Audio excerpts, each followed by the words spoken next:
Hello, magandang umaga. Nag-boil ba naman ako ng itlog. Muntik nang sumabog. Ano, hindi ko alam kung bakit may crack kaya ito. Ganito ang gagawin ko sa babala. May binili akong waffle. Akala ko ang lapad-lapad nung tiningnan tiningnan ko. Hindi naman pala. Hindi ko alam kung kailangan bang papainitin ito kahit hindi na pala.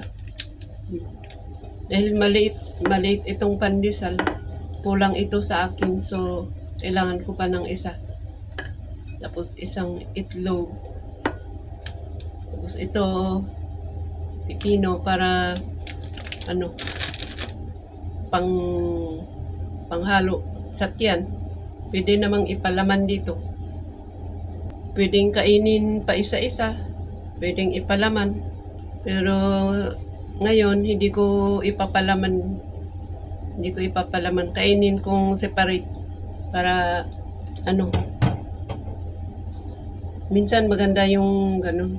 Pero unahin ko ang tatlong ganito bago kainin ito. And then, kain ulit ako ng dalawa bago ko kainin ito. Tapos, last na yan. Ito ng pinakalas na kainin ko. Ganun. Pero hindi ko siguro maubos itong pipino. Bali, parang 6 na ngayon. Kainin ko ang dalawa. Wala nang tinitinidor pa. Kamay-kamay na lang. Kalimutan ko yung ngipin ko doon sa isang bahay. So, hirap mag-nguya. And then, ito na ang susunod na kainin ko. Parang makunat.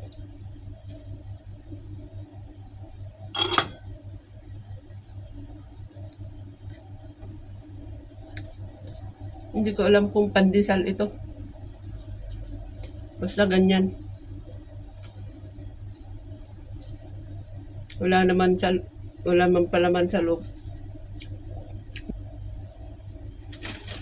Yung pangalan pala nito ay iba.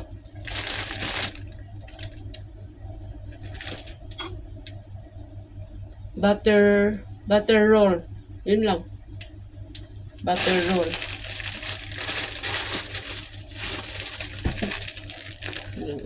Ay, hindi pala nakikita.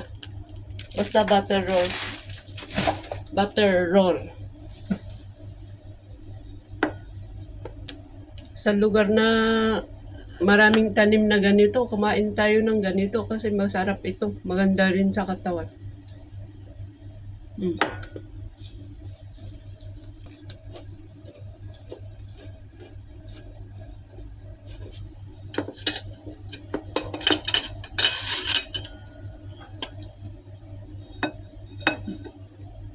Nilagyan ng asukar, dapat hindi.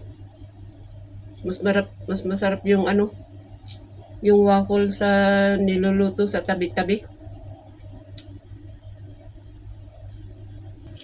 Buti na lang hindi ako nagtimpla ng kape na 3-in-1. Kung nag 3-in-1 ako, hindi ko makain itong tamis. May asukal. Pangalan nito, Belgian waffle. Masarap sana kung hindi nilagyan ng asukal. Pero siyempre baka ganun talaga ang luto nito. Tsaka hindi naman tayo pare-pareho ng gusto. So mabuti na lang may ganito para parang madidissolve niya yung tamis.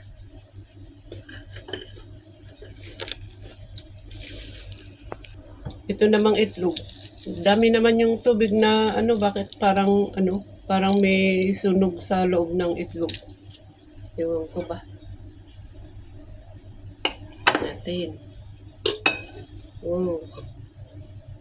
Siguro bawasan natin kalahati.